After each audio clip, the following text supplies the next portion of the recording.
اعوذ باللہ من الشیطان اللعین الرجیم بسم اللہ الرحمن الرحیم قال اللہ تعالی فی کتابہ المبین بسم اللہ الرحمن الرحیم انا اعطیناک الکوثر فصل لربک وانحر ان شأنک هو الابتر۔ مومنین کرام، میں نے جس سورہ مبارکہ کو سرنامہ کلام قرار دیا، اس میں پروردگار عالم ارشاد فرماتا ہے کہ شروع کرتا ہوں میں اللہ کے نام سے جو رحمان ہے اور انتہا سے زیادہ رحم کرنے والا ہے۔ انا اعطیناک الکوثر، اللہ نے آپ کو کوثر عطا کیا۔ رسول سے مخاطبت ہے اور اللہ کہہ رہا ہے کہ ہم نے آپ کو کوثر عطا کیا، اور آپ اللہ کی نماز پڑھیں اور قربانی دے، اور آپ کا دشمن ہمیشہ ہمیشہ ابتر رہے گا۔ میں آپ تمام مومنین کرام سے چند لمحے چاہتا ہوں کہ آپ مکمل توجہ کے ساتھ مجھے سنیں اور اپنے مومن ہونے کی دلیل کو پیش کریں۔ آج کا جو پراشوب زمانہ ہے، اس میں یہ سورہ اور سورہ کی خصوصاً وہ تیسری آخری آیت اِنَّ شَأْنِيَكَ هُوَ الْأَبْتَرُ کی طرف میں متوجہ کرنا چاہتا ہوں، جہاں پر اللہ کہہ رہا ہے کہ آپ کا دشمن ہمیشہ ہمیشہ ابتر رہے گا۔ یا کر یہ سورہ کو کب نازل کیا گیا؟ اس وقت نازل کیا جب رسول اللہ کے دونوں بچے جو دونوں تھے چلے گئے دنیا سے، اور لوگ آ کر تانا دے رہے تھے رسول اللہ کو، اور جب رسول راستے سے گزرتے تو کچھ باتیں رسول کے کانوں تک پہنچ رہی تھی جس پر رسول کے دل پر اثر پڑا۔ اللہ نے اسے محسوس کیا اور جبرائیل کو یہ کہہ کر بھیجا، یہ سورہ دے کر کہ نبی کو سلام عرض کرنا اور کہنا کہ ہم نے آپ کو کوثر عطا کیا۔ کوثر یعنی کثیر تعداد اولاد کی ہم نے آپ کو عطا کی، اور ایسی اولاد ہم نے آپ کو عطا کی کہ جو باقی رہنے والی ہے۔ آپ دیکھیں آج کرۂ ارض پر کہیں پر آپ چلے جائیں، کسی مقام پر چلے جائیں، آپ کو کہیں نہ کہیں باقری ملے گا، کہیں نہ کہیں آپ کو جعفری ملے گا، کہیں نہ کہیں آپ کو حسینی ملے گا، کہیں نہ کہیں آپ کو زیدی ملے گا۔ یعنی کہنے کا مقصد یہ ہے کہ 1400 برس گزرنے کے بعد بھی آج تک وہ کثیر تعداد جو اللہ نے کہا کہ ہم نے عطا کی وہ آج باقی ہے، انشاءاللہ تعالی باقی رہنے والی ہے۔ اور آپ دیکھیں نبی نے کہا تھا کہ یا علی، میری جو ذریت ہے، میری جو نسل ہے، وہ آپ کے صلب سے آگے بڑھے گی۔ تو آپ دیکھیں یہ شہزادی فاطمہ زہرا سلام اللہ علیہ السلام کا کیا مقام، کیا مرتبہ تھا۔ آج ہم کو خصوصاً اس لاک ڈاؤن پیریڈ میں بہت غور سے سننا ہے میں جو کہہ رہا ہوں۔ یہ بی بی کا مقام و مرتبہ کیا تھا کہ وہ خاتم النبیین، طٰہٰ و یاسین و مزمل و مدثر نے فرمایا کہ فاطمہ میری آنکھ کی ٹھنڈک ہے، فاطمہ میری روح ہے، فاطمہ خوش ہوتی ہے تو میں خوش ہوتا ہوں، جس کسی نے فاطمہ کو اذیت دی اس نے مجھے اذیت دی۔ اور آپ دیکھیں رسول جب بھی کوئی جنگ کے لیے جاتے تو سب سے آخر میں شہزادی فاطمہ کے گھر پر آتے اور بی بی کے چہرے کو دیکھ کر چلے جاتے۔ جب پلٹ کر آتے تو سب سے پہلے شہزادی کے گھر پر آتے، اور جب بھی آپ کی نگاہ شہزادی کے چہرے پر پڑتی تو رسول مسکرانے لگتے۔ آپ دیکھیں رسول اتنی محبت کرتے تھے، صرف بیٹی ہے اس لیے نہیں، اس لیے محبت کرتے تھے اللہ نے وہ مقام عطا کیا۔ عصمت مطلقہ کی حاملہ تھی شہزادی، وہ مقام عطا کیا اللہ نے کہ کائنات میں کسی کو وہ مقام عطا نہیں کیا۔ اور آپ دیکھیں جو شہزادی کے در پر جس نے اپنے جبینوں کو جھکایا ہے وہ آج ولی بن گئے ہیں۔ شہزادی کا وہ مقام، وہ مرتبہ ہے۔ ایک وقت رسول مسجد سے نماز پڑھ کر باہر نکل رہے ہیں اور شہزادی کے گھر کی جانب جا رہے تھے۔ لوگوں نے پوچھا کہ یا رسول اللہ کہاں پر جا رہے ہیں؟ تو آپ نے فرمایا میں جنت کی طرف جا رہا ہوں۔ کہا کہ فاطمہ کے قریب سے، فاطمہ کے گھر سے مجھے جنت کی خوشبو آتی ہے، یعنی گویا بتایا کہ فاطمہ کا گھر جنت ہے، اور فاطمہ میرے دل کا سکون ہے، میرے دل کا چین ہے۔ رسول خوش ہوتے تھے جب فاطمہ مسکراتی، اور ساری تھکان و مصیبت جو رسول پر اس وقت یہودی اور نصارا کر رہے تھے، جب رسول گھر میں آتے شہزادی کو دیکھتے تو مسکرانے لگتے تھے۔ شہزادی کا مقام و مرتبہ اس کم وقت میں بتا نہیں سکتا، بس یہ سمجھ لے کہ جب بھی شہزادی آتی تو رسول تعظیم کے لیے کھڑے ہو جاتے تھے۔ تنہا رسالت محمد عربی نہیں کھڑی ہو رہی تھی، آدم سے لے کر خاتم تک کی نبوتیں کھڑی ہو رہی ہے، یہ شہزادی آ رہی ہے، یہ شہزادی کا مقام ہے، یہ شہزادی کا مرتبہ ہے۔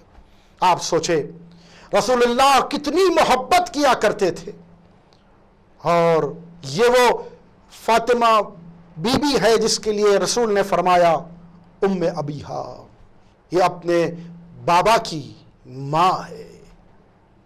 کب کہا کہ جب رسول جنگ سے واپس آتے تو یہی بی بی آگے بڑھ کر اپنے ہاتھوں سے اپنے بابا یعنی رسول خدا کے چہرے کو صاف کرتی، آپ کے بدن سے جو گرد ہوتی اسے ہٹاتی، آپ کی تلوار جو ہوتی اسے آپ لے لیتی، اور آپ کے چہرے کو پر آپ پانی ڈالتی، آپ کے سامنے دودھ کو لا کر رکھتی۔ رسول اللہ مسکراتے کہتے یہ وہ ہے جو اپنے باپ کی بھی ماں ہے۔ تو سوچے آپ یہ کون کہہ رہا ہے؟ یہ وہ نبی کہہ رہا ہے، وَمَا يَنْطِقُ عَنِ الْهَوَىٰ إِنْ هُوَ إِلَّا وَحْيٌ يُوحَىٰ، اس وقت تک کلام نہیں کرتا جب تک کہ وحی نہیں آتی، وہ رسول فرما رہے ہیں۔ اور مولا سے پوچھا گیا کہ سب سے اچھی چیز آپ کے لیے کیا کائنات میں ہے؟ تو کہا کہ مجھے فخر ہے میرے بابا جناب ابو طالب علیہ السلام پر، ایسا بابا مجھے ملا، اور شہزادی فاطمہ زہرا سلام اللہ علیہا ایسی زوجہ اللہ نے مجھے عطا کی ہے۔ شہزادی بہت بلند مرتبہ، آپ اندازہ کریں یہ بی بی کا کیا حال کر دیا گیا۔ یہ بی بی کے در پر آگ کے شعلے لگائے گئے، یہ بی بی دربار میں کئی گھنٹے کھڑی رہی، کسی نے کرسی کو لا کر پیش نہیں کیا۔ جب بی بی آئی تھی دربار میں تو بال آپ کے سیاہ تھے، جب پلٹی ہیں چند گھنٹوں میں بال سفید ہو گئے۔ بی بی کا یہ عالم ہو گیا کہ صبح ہوتی تو کہتی ہائے بابا، شام ہوتی تو کہتی ہائے بابا۔ رسول کے دنیا سے جانے کے 75 یا 90 دن میں شہزادی دنیا سے چلی گئی، لیکن کس مصیبت سے گئی ہیں کہ آپ کی پھسلی ٹوٹی ہوئی تھی۔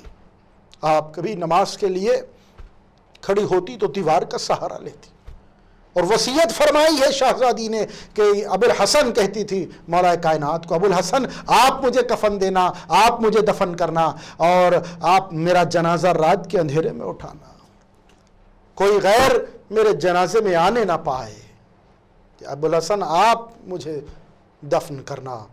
مومنین کرام، جس بات کی طرف میں متوجہ کرنا چاہ رہا ہوں آپ کو وہ یہی ہے اہم بات کہ مولا کائنات نے اپنے ہاتھوں سے غسل دیا ہے، مولا کائنات نے شہزادی کو اپنے ہاتھوں سے دفن کیا ہے، لیکن اس کے بعد دوسرے دن کیا ہوا جس پر میں متوجہ کرنا چاہتا ہوں، بتانا چاہتا ہوں مولا کائنات نے کیا بتایا ہے، ہم تک کیا پہنچایا ہے۔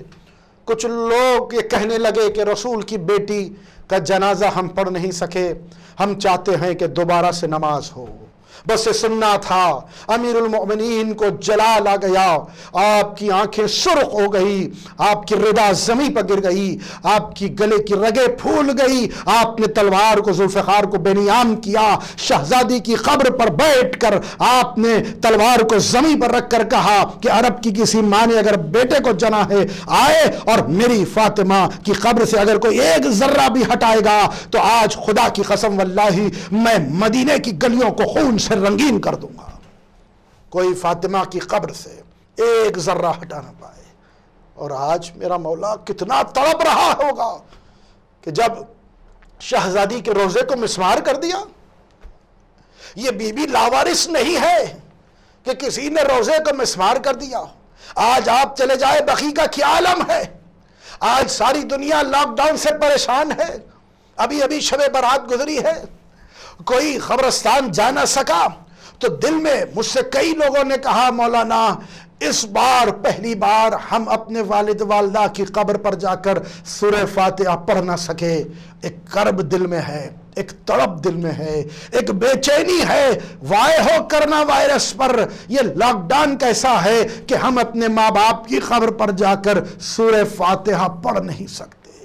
یہ عالم ہے دنیا والوں کا، اپنے ماں باپ کی قبر پر جا کر ایک سال میں ایک مرتبہ کبھی نہیں ہوا آپ جا کر سورہ فاتحہ نہ پڑھ سکے تو دل میں ملال ہے، ایک کرب ہے کہ ہم جانے سکے۔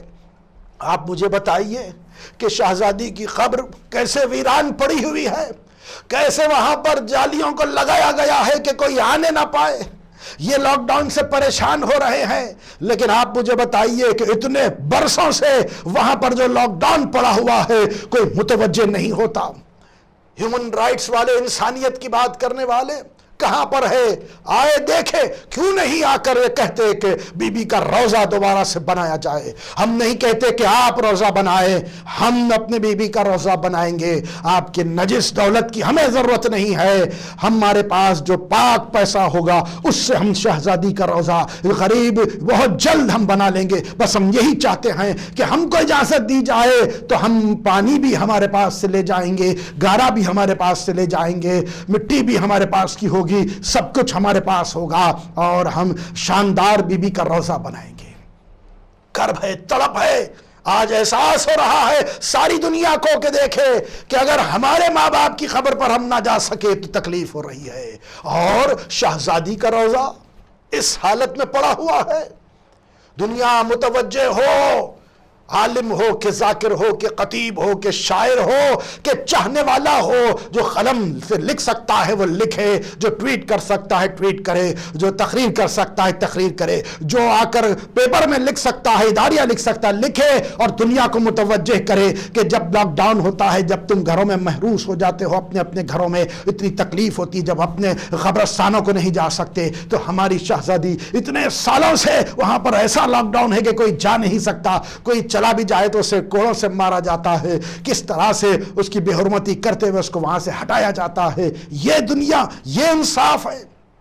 آپ مجھے بتائے کہ کیا حال ہو گیا ہے آج دنیا کو یہ اللہ نے بتا دیا کہ اب تم تکبر کرنے والے، بڑی بڑی حکومتیں ناز کرنے والے اپنے اپنی دولت پر، اپنے اسلحہ پر، اپنے افکار پر، اپنی سائنس اور ٹیکنالوجی پر اتنا بڑا فکر کرنے والے، غرور کرنے والے ایک چھوٹے سے وائرس نے اور پوری دنیا کو اس موقع پر لا کر رکھ دیا ہے کہ ہر انسان پریشان ہے، حیران ہے، ہر انسان اپنا منہ چھپاتے ہوئے پھر رہا ہے۔ اللہ نے بتا دیا کہ ایک وائرس کو میں نے، یا کسی نے کہیں سے آیا، ایک وائرس کا علاج تمہارے پاس نہیں ہے، میں جو چاہتا ہوں وہی ہوتا ہے، لیکن وہ رحمان بھی ہے، رحیم بھی ہے، وہ انتظار کر رہا ہے۔